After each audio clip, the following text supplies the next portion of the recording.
àmọ́ ó mo fẹ́ bọ́ lọ́jọ́ òbí kan ló jàríyá o mo fẹ́ bá bàbá mi kan dúpẹ́ mo fẹ́ bá ẹ̀yọ̀ mo fẹ́ bá ajá sọ fún jò.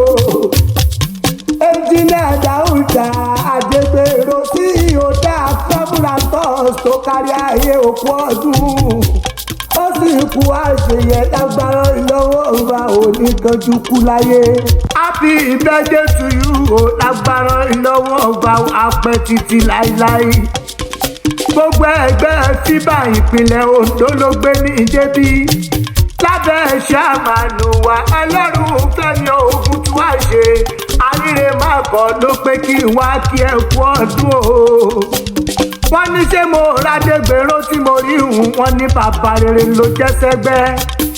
Wọ́n ní ẹnjìnìà Dauda tí mo rí wọn ló níṣẹ́ bìrìbì tó ń gbé ṣe nínú ẹgbẹ́ fìbà onítọ̀rọ̀ jẹ láyé. Bìkìbì tó fẹ́ lọ lórí igun mẹ́rẹ̀ẹ̀rin àgbáyé. Dá Travelers oníkọ̀ọ̀kan sí. Bàbá mi ní CEO wọn.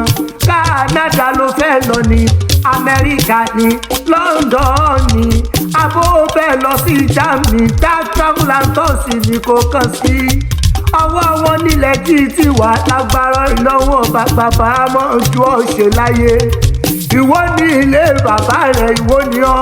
Ìwọ lè ní alámọ̀wọ́ ọmọ alárí ọ̀jẹ̀. Ìwọ lẹ ọmọ odò ọba ọmọ atẹ́ni kí n tó gbọ́rẹ́. Ìwọ tí ò ní lẹ́kùn tí ò ní kọ́kọ́rọ́. Ẹrú ẹwọ́ la fi ń délé lé bàbá tó bí ọlọ́mọ. Ìwọ lóló láti sá kẹ́kẹ́ oló láti kàbàjà. Èròjè yẹn á gbé tẹ́ ẹ bá ti dojú ọba kẹ́ ẹ dúró. Ojú oró níjọwọ́ ẹ̀yẹ ó tó mi inú ilé bàbá rẹ̀ rù ọ̀kẹ́rẹ́ oníjẹ́kọ̀dù ọba ó tòrò. Bàbá mi Adegbenro tójú ọba bá tòrò. Kí láàrin mú bọ̀bá kí láàrin mú bọ̀sùn kí láàrin mú bàjàgbé tí ó pa òòṣà méjèèjì èwò balẹ̀ bá tilẹ̀ ọmọ pé wọ́n ń jiyàn wọ́n ń jọkà ògùn náà máa ń tọrọ lọ́wọ́ ọba àgbẹ̀nìwọ̀n ọmọ dákódákó àgbẹ̀nìyàn ọmọ dábòdábò àgbẹ̀nìyàn ọmọ dádọ̀dádọ̀ ọmọ aládọ̀ndọ̀ bìrìbì mọ́dọ̀ yìí ká aládọ̀ndọ̀ mọ́ mo ti dádọ̀ndọ̀ mi ọmọ akẹ́lẹ̀kùn òbò kídọ̀ káàsán náà ń porí kí bàbá tó bí ọlọ́mọ ìwọ torí dẹ́rẹ́ pé tẹnu ẹ̀ka kó róbó tó ń jọ sí oníyẹ̀dẹ̀ òjẹ́ ẹ̀mọ́ bí ìwò gbé ìgbà lọ́lé bàbá wa bàbá mi ẹnjìnìà Dauda Adegbenro CEO Travelers ó ti ṣọdún èyí náà ọdún tí ń bọ̀ abá ọláyé ìgbàlè rẹ̀ léni àwọlé rẹ̀ léni ọmọlé rẹ̀ léni ire lójú owó kúkú rí agbára ìlọ́wọ́ ọba ó ti dùn kó dùn mọ́ kó ní ìjẹpín rẹ̀ ó ti rí jẹ orí jẹ mọ́ kó ní yaba ọlọ́dẹ̀dẹ̀ ó ti rí mu orí mu mọ́